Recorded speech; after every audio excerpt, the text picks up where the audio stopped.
Are you somebody who hates, and I mean absolutely hates, the fact that every single cash register you go to nowadays has the option to give a tip? You go into a fast food restaurant, all they did was hand you a bag of things, and yet when you go to pay, it's asking if you want to leave a 20% tip, and you just hate that. What would you say if I said often, now not always, but often, that's actually a character weakness in you that you should deal with? Boy, I'm sure we're going to have a lot of fun in this one. By that, I mean I might make a couple people angry, but let's talk about it.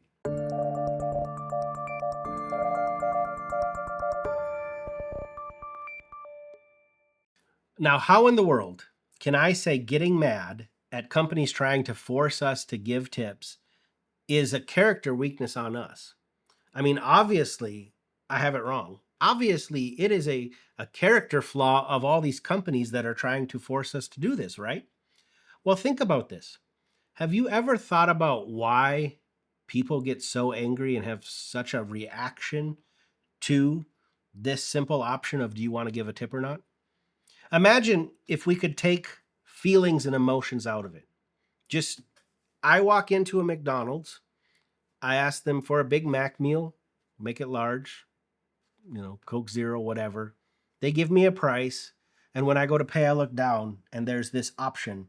Do you want to give a 20% tip? And you think to myself, 20% tip for what? You just took my order. That's your job. You shouldn't get tipped for your job. With no emotions or feelings, I just click no. It's that simple. Just click no. The problem is we are not emotionless, feelingless beings.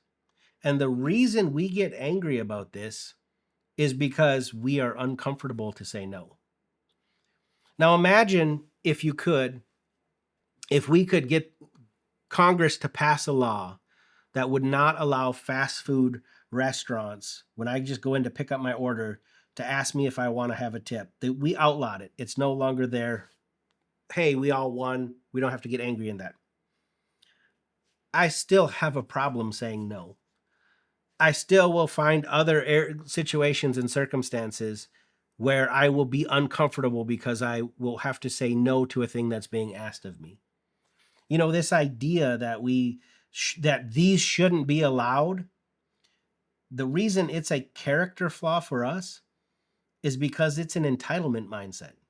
It's saying this thing that this other group is doing makes me uncomfortable, so somebody should do something about it. You can't legislate out all uncomfortable feelings.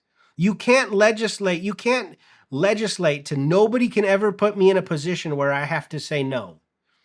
And so if you can't legislate that, then why start here? Why don't you and I begin to just use this as an opportunity to learn how to say no?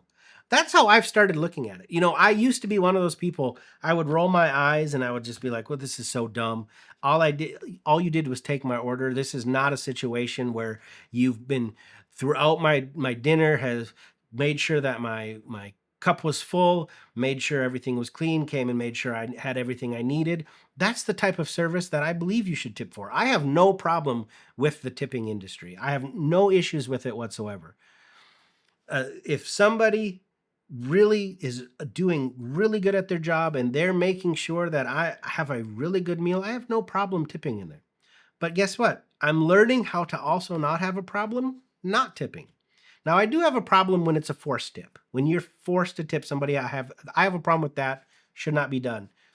But what I learned was the issue is not they're asking for a tip. The issue is they're putting me in an uncomfortable position. But when I really begin to look at it, I begin to realize the reason I feel uncomfortable is because I care what other people think about me. And these are complete strangers. I'm worried they're judging me. I'm worried they're thinking bad about me. The Bible has a term for that, and it's called the fear of man.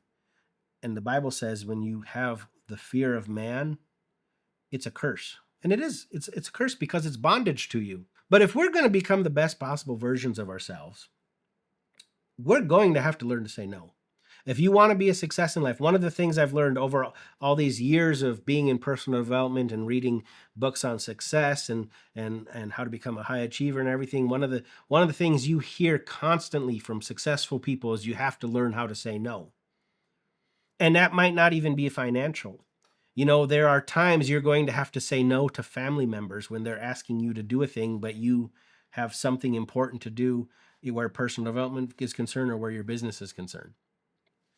And if you can't say no to a complete stranger asking for money in a tip in a fast food restaurant, you're going to struggle saying no to your family members when they're saying, well, don't you love me?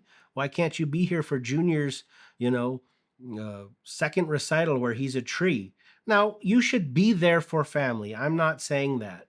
But I'm saying that if you are controlled by other people and anytime somebody asks you to do a thing, you cannot say no, you're not going to be a success. You're going to have to be in control of your own time. And when times are, yes, I want to be there for my family, I will be there for my extended family. When my nephews play baseball, I want to go to some of those games.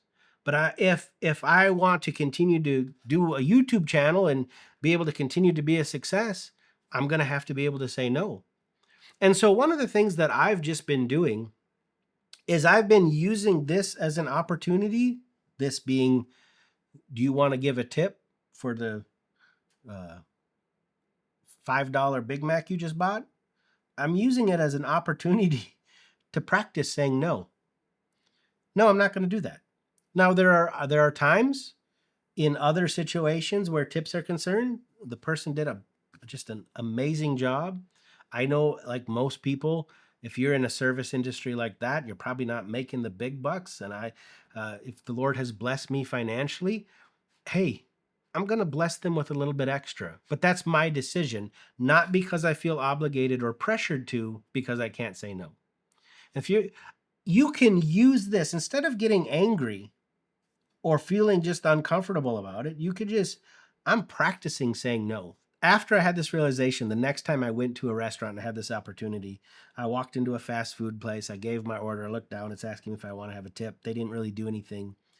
I actually found it a little bit funny because even being aware of the situation, I still felt pressured to say yes. I still felt, well, what will he think of me if I click no? And in full self-awareness, this, I don't know this guy. It's probably not his decision to put this on there. He might get yelled at about this. He might dislike it as much as me because maybe the tips don't even go to him. I don't know. But I had this pressure.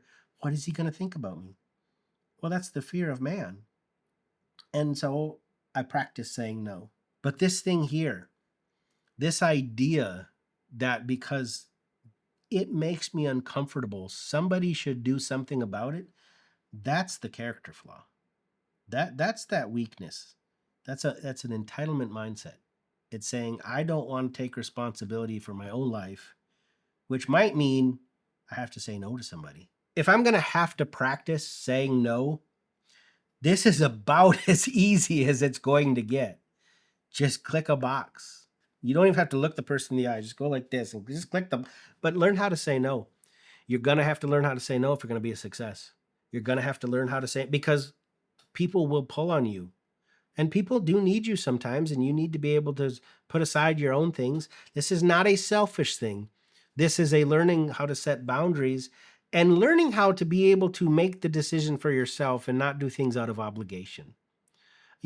We should not feel obligated to do things, but we should have a heart for fellow man to do good things, but we're doing it because we want to do it, not because we're pressured to. And I'll tell you this, it's gotten a little bit easier. It really has. I don't have as near as much problem as I had before clicking no. And you know why? Because I've never had any adverse thing happen to me when I clicked no.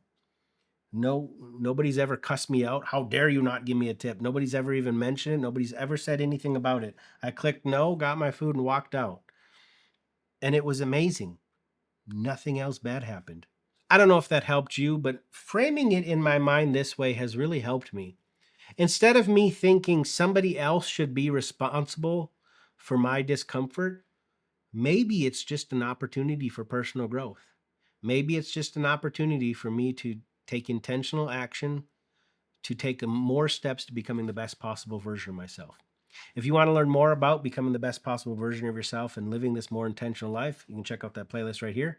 But until I see you again, go out and live that more intentional life.